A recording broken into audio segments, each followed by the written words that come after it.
Just want to start the morning briefing, and basically the flow rates are doing quite well. Downstream of Glenmore, we're looking at 75 cubic meters per second, which, if you remember, is below that 170 threshold. So we're not back to normal flows, but we're getting the water reduced in the elbow. The bow is currently at 645 meters per cubic second, and at the confluence below elbow, 720 cubic meters per second. McLeod Trail. Many of you may have noticed this morning when you're coming in, McLeod Trail's open. 3 lanes have been open with a dedicated bus lane. The road crews made a lane out of the median to accommodate increased traffic flow, and it's for local traffic only, but it will help a bit. We still have some issues, of course, with getting in and out of the downtown core. 80% of the road network in the flooded area has been restored, and another 740 lane kilometers of the downtown core were swept overnight. Transit, 44 stations are open, 7 are closed. The distribution customers without power, this is outside of the downtown core and the Beltline area. So the balance of the municipality, except for the areas that were most hit hardest by the flooding, where we have the most water still in the ground, which is the downtown core and the Beltline, we have 1,717 customers still without power. In the downtown core and the Beltline area, we're still sitting around the 9,200 mark. So there's about 10,900 customers without power. This is a change of about 350 customers since our last report. The crews are currently working in Elbow Park, Earlton, Rideau Park, Riverdale, Roxborough, and Bonnybrook.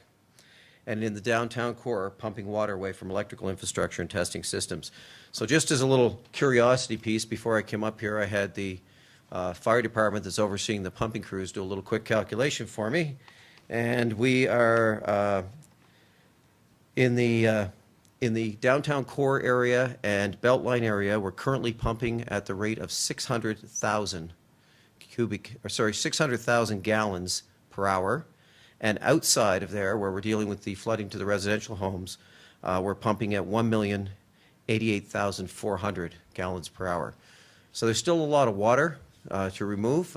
We are seeing the water table start to drop, which is a good thing, because it stops the continued infiltration that after you pump out, things start to fill back up. So we're very pleased to see that. Other communities we're working in today will be Westmount, Bowness, Stanley Park, Hillhurst, and Inglewood. Last night we were again with MX. We were able to re-energize a portion of the downtown. There's 215 buildings, which is totaling approximately 330 buildings re-energized since Monday.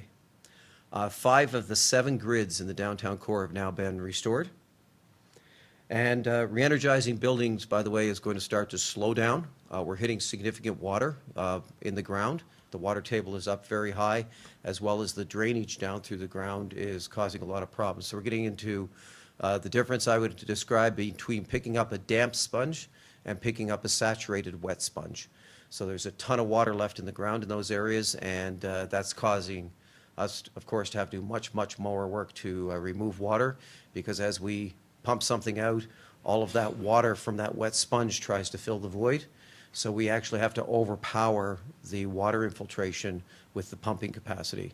So we're seeing pumping in some areas where we're working to restore and get to vaults that you would have normally pumped out with a single pump, where we're using 8 or 10 pumps to just see a decrease in the water level. For residential clients, we're actually starting to see a slowdown in requests for pumping residential basements. We see that as a positive. We know a number of residents chose to pump their own basements out or had the capacity to do that, and certainly it helps. As we all work together, we'll restore the city more quickly. So some new information is there's going to be a towing plan put in place today, and that's to ensure that the utility, city, and emergency vehicles can still access the communities. So we have a lot of areas where we can't even get into empty the bins that we put into the communities because of the way people are parking. So we will be running what we're calling a courtesy towing service. So you're not going to pay for it, but your car may not be exactly where you left it when you come back to get it. So we'll pull it around the corner or find a nice little vacant spot for you in close proximity to where it was left. If you can't locate your car, please call the Calgary Police Complaints Line at 403-266-1000. 1, 2, 3, 4, and we will be tracking where we place those cars. So in order to keep the operation going, in order to facilitate getting people back into their homes more quickly, dealing with the removal of debris from neighborhoods, allowing access for emergency vehicles, we will be patrolling the area, and when Calgary Parking Authority comes across a vehicle that's blocking access, or if waste goes in to pick up a bin and can't get in and has to call, we'll just bring a tow truck along and we'll just move the offending vehicle around the corner, like I say, and there'll be no ticketing and no charge for the towing expense. Community support centers.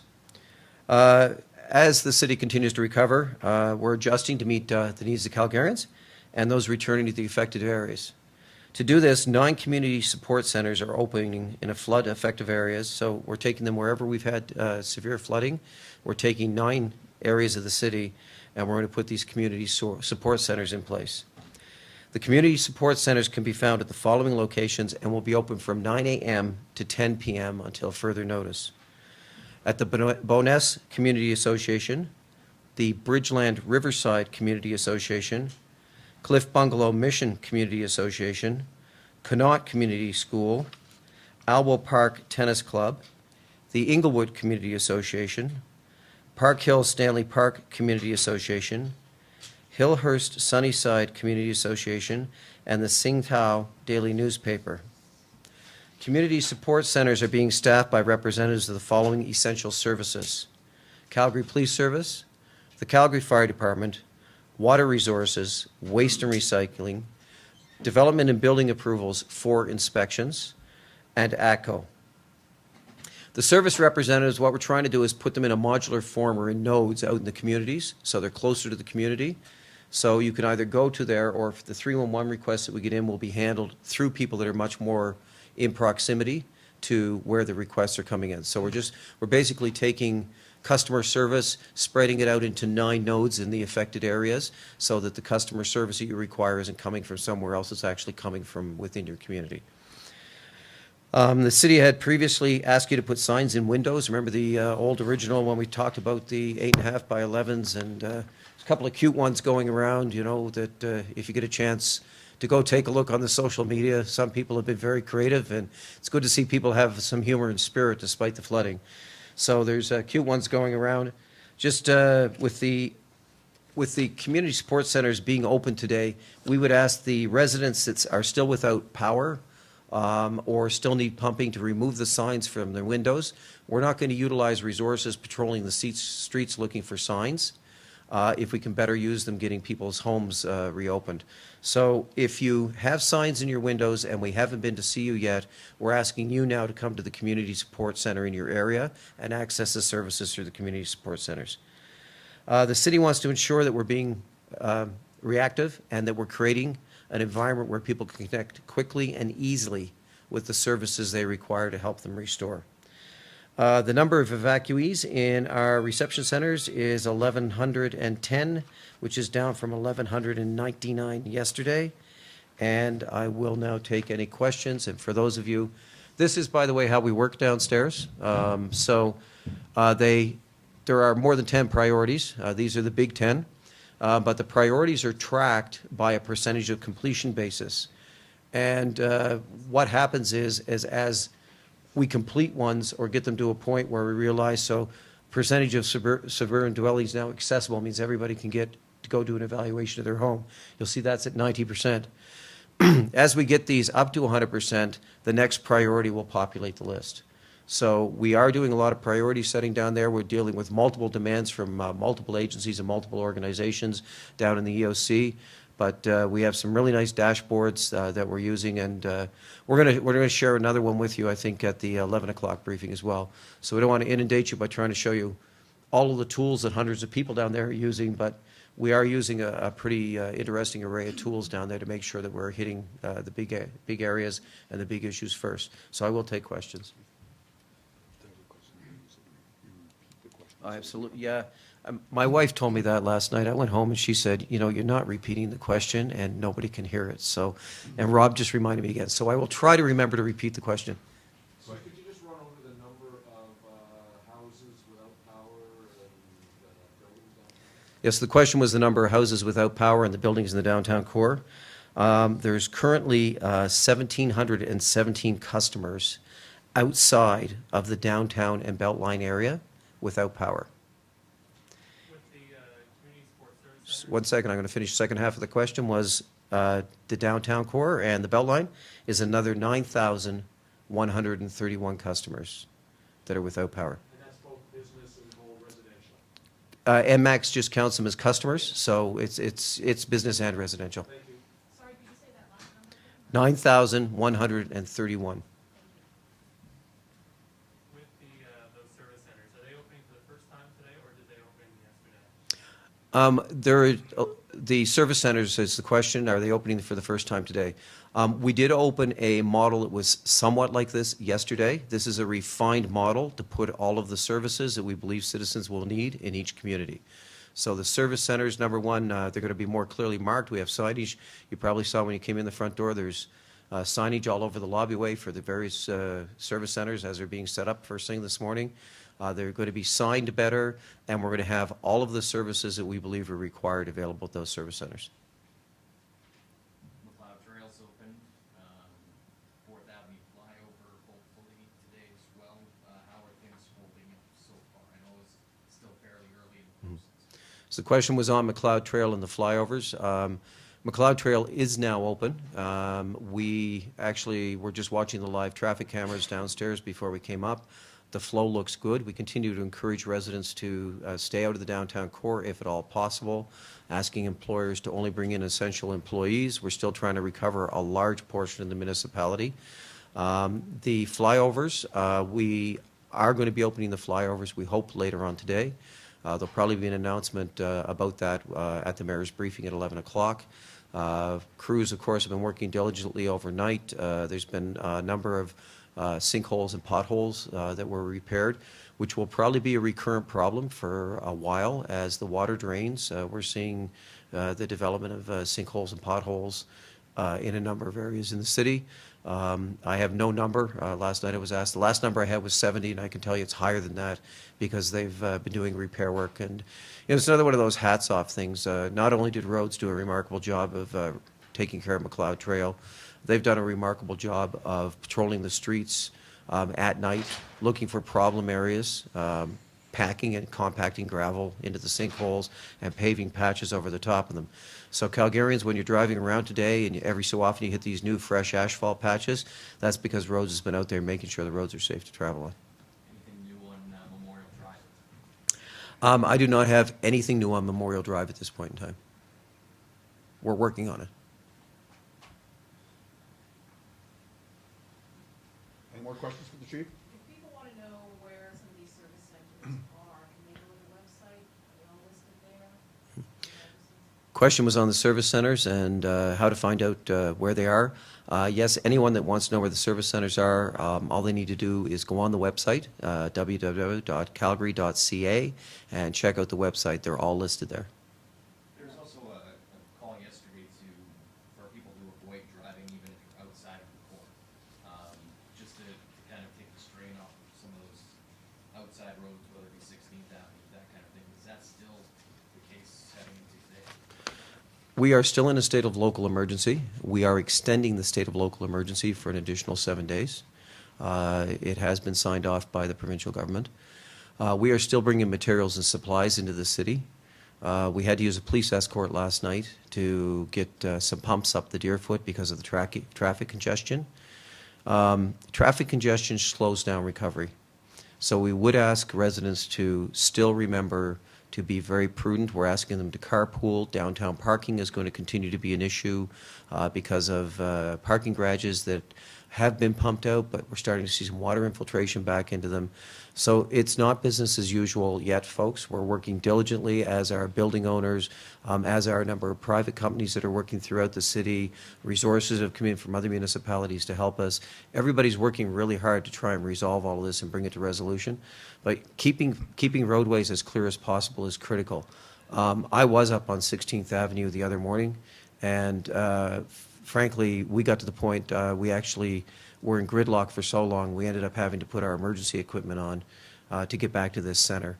And we would have been sitting there for probably another hour and a half, and You know, I had critical staff from the center with me. We'd gone out to do a couple of quick assessments, which turned out to be not so quick. And we can't afford to have key staff out of the center for a couple hours like that. So I understand, and please be patient with us. We're trying very hard, but we need continued cooperation. So carpool, bicycle, transit, there are other ways to get around in the city without blocking the roadways.